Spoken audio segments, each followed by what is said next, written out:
الحمدللہ والصلاة والسلام علی رسول اللہ عن ابن عباس رضی اللہ عنہ قال قال رسول اللہ صلی اللہ علیہ وسلم من لزم الاستغفار جعل اللہ له من كل ضيق مخرجا ومن كل هم فرجا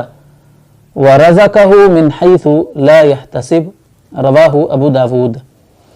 حضرت عبداللہ بن عباس رضی اللہ عنہما بیان کرتے ہیں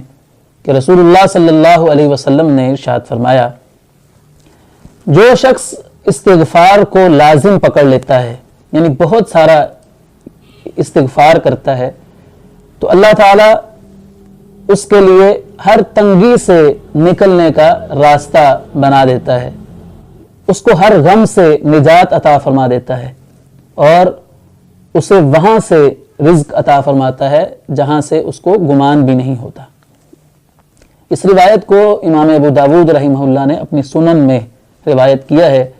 شیخ البانی رحمہ اللہ نے اور دیگر علماء محدثین نے اس حدیث کو سند کے اعتبار سے ضعیف قرار دیا ہے، لیکن استغفار کی فضیلت اور اہمیت جو ہے وہ قرآن مجید کی آیات سے اور بہت ساری دیگر احادیث مبارکہ سے ثابت شدہ ہے۔ اللہ رب العزت نے قرآن مجید میں حضرت نوح علیہ السلام کا وہ خطاب نقل فرمایا ہے جو انہوں نے اپنی قوم سے کیا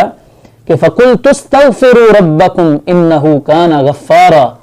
يُرْسِلِ السَّمَاءَ عَلَيْكُمْ مِدْرَارًا وَيُمْدِدْكُمْ بِأَمْوَالٍ وَبَنِينَ وَيَجْعَلْ لَكُمْ جَنَّاتٍ وَيَجْعَلْ لَكُمْ أَنْهَارًا۔ نوح علیہ السلام فرماتے ہیں کہ میں نے اپنی قوم سے کہا کہ تم اپنے رب سے استغفار کرو، گناہوں کی بخشش مانگو، بے شک وہ بڑا ہی بخشنے والا ہے۔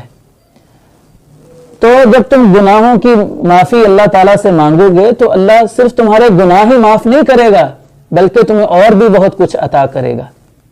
جیسے یُرْسِلِ السَّمَاءَ عَلَيْكُمْ مِدْرَارًا، آسمان سے اللہ تعالیٰ تمہارے لیے خوب بارش برسائے گا، وَيُمْدِدْكُمْ بِأَمْوَالٍ وَبَنِينَ، اور اللہ تعالیٰ تمہیں تمہارے مال میں اور تمہاری اولاد میں ترقی عطا فرمائے گا، وَيَجْعَلْ لَكُمْ جَنَّاتٍ، اللہ تعالیٰ تمہیں باغات عطا فرمائے گا، وَيَجْعَلْ لَكُمْ أَنْهَارًا، اور تمہارے لیے نہر اور دریا اللہ تعالیٰ جاری فرما دے گا۔ تو یہ سب کچھ استغفار کی بدولت اللہ تعالیٰ بندے کو عطا فرماتا ہے۔ رسول کریم صلی اللہ علیہ وسلم کے بارے میں احادیث میں آتا ہے کہ آپ علیہ السلام فرماتے ہیں کہ میں ایک دن میں 100 بار اللہ تعالیٰ سے استغفار کرتا ہوں، اور آپ علیہ السلام نے استغفار کی اہمیت بیان کرتے ہوئے فرمایا کہ طوبی لمن وجد فی صحیفته استغفارا کثیرا، اس شخص کو مبارک ہو کہ جو قیامت کے دن اپنے نامہ اعمال میں کثرت سے استغفار پائے گا۔ تو